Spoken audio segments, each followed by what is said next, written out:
a light extinguished. The stage is set for a haunting mystery. The year is 1900. Picture the remote Flannan Isles, perched atop treacherous rocks in the vast expanse of the Atlantic Ocean. These desolate islands west of Scotland are home to a solitary lighthouse, its beacon a lifeline for passing ships. On December 15th, a routine check revealed an unsettling sight. The lighthouse's powerful beam, a symbol of safety and guidance, was dark. The ship, on its usual route, was the first to notice the extinguished light. Its captain, familiar with the unwavering reliability of the Flannan Isle light, knew something was amiss. The Flannan Isles were notorious for their unforgiving weather, and the isolation of the lighthouse only amplified the sense of dread. What had befallen the three keepers, James Duckett, Thomas Marshall, and Donald MacArthur, tasked with ensuring the light never failed? The answer, lost to the howling winds and crashing waves, remained a mystery, forever etching the Flannan Isles into maritime lore. The unexplained absence. Relief keeper Joseph Moore finds an eerie scene at the lighthouse. Days turned into anxious waiting. Finally, on December 26th, the relief ship, captained by Jim Harvey, arrived at the Flannan Isles. On board was Joseph Moore, a seasoned relief keeper sent to relieve the men and uncover the reason for their silence. Stepping ashore on Alien Moor, the largest of the Flannan Isles, Moore was met with an unsettling silence. The lighthouse stood stark against the gray sky, its door firmly shut. Inside, the scene was even more unsettling. The clock had stopped, a half-eaten meal lay on the table, a chair was overturned, one set of oilskins was missing, while the other two sets remained hanging untouched. Adding to the mystery, the lighthouse logbook, a meticulous record of daily life, offered no explanation for the keeper's disappearance. Its final entries spoke of strong winds and high seas, but nothing out of the ordinary for seasoned keepers. The only sign of life was a caged canary, chirping nervously in the otherwise silent lighthouse. Clues. Amidst the storm's fury, evidence points to a struggle against the elements. The investigation into the keeper's disappearance focused on the storm that had raged around the islands in the days leading up to their disappearance. The storm's fury was evident in the damage inflicted upon the usually meticulously kept lighthouse. A smashed supply box lay near the landing. Iron railings, normally able to withstand the fiercest gales, were bent and twisted. A massive rock, weighing over a ton, had been dislodged. Near the western landing, where the keepers secured equipment, the turf was ripped and torn, as if an immense force had been at work. These clues painted a picture of a fierce struggle against the elements. Had the keepers ventured out to secure equipment during the storm, only to be swept away by a rogue wave?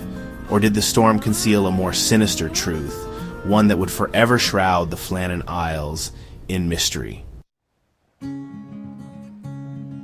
The official verdict was a rogue wave responsible for the keeper's disappearance.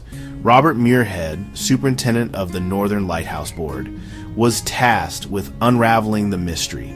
His investigation, hampered by the lack of witnesses and the passage of time, concluded that the most likely explanation was a tragic accident. Muirhead theorized that one of the keepers, likely Thomas Marshall, had ventured out to secure equipment during the storm. A massive wave, known to strike the western landing with terrifying force, had swept him out to sea. The other two keepers, attempting to rescue their comrade, had met the same fate.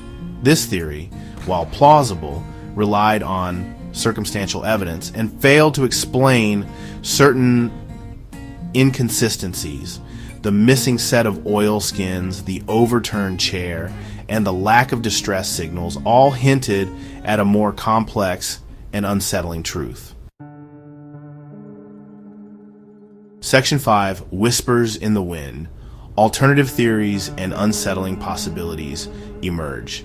The official explanation did little to quell the speculation surrounding the Flannan Isle disappearances. Whispers of what truly transpired on that remote rock spread like wildfire. Some whispered of a fight between the keepers. Donald MacArthur, the youngest, was known for his quick temper. Had a disagreement escalated to a deadly confrontation? Others suggested a more sinister explanation. Murder, suicide. The isolation and harsh conditions could take a toll on even the most resilient. Had one keeper, driven to madness, taken the lives of his comrades? Public speculation ran rampant.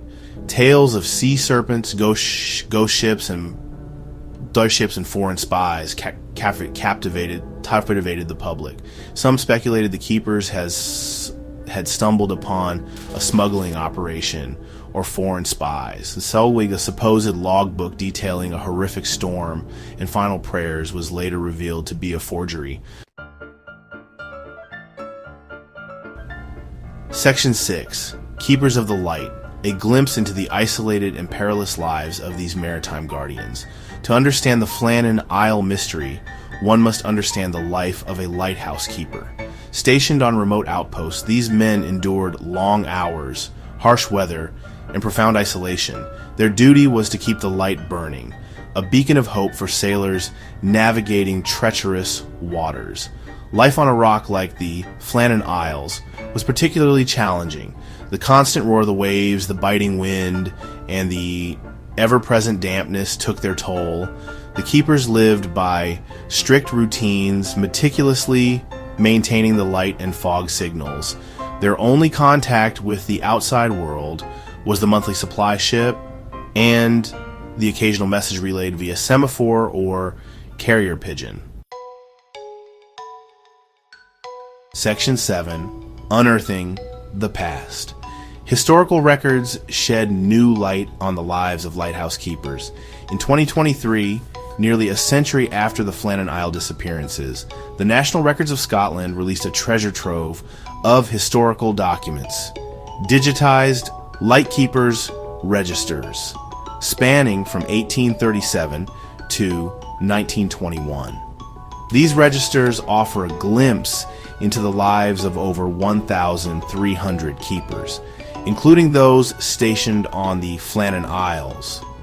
The registers provide a human face to the names lost to history. We learn of their origins, their families, and their service records. While these records don't solve the mystery of the Flannan Isle disappearances, they offer a poignant reminder of the dedication and sacrifice of these often forgotten guardians of the sea. Section 8, A Mystery Endures. The Flannan Isle disappearances continue to captivate and inspire. The Flannan Isle disappearances remain one of the most enduring mysteries of the sea. Countless theories have been proposed, books written, and documentaries filmed, yet the truth remains elusive.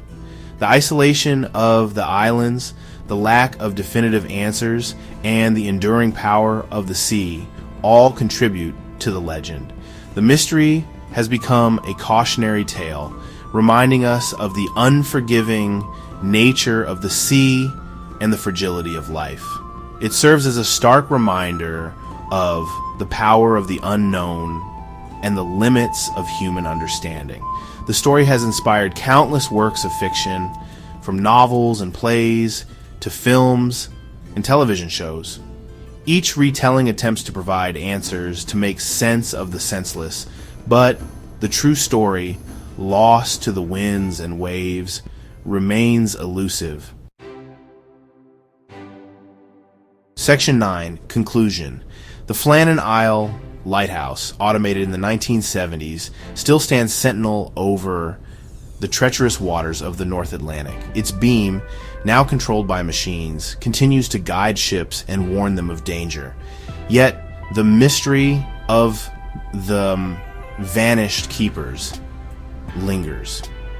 It is a story that has captivated generations, a reminder of the enduring power of the sea and the mysteries that lie hidden beneath its surface. The waves may whisper their secrets to the rocks, but the true story of the Flannan Isle disappearances remains a haunting and unsolved enigma.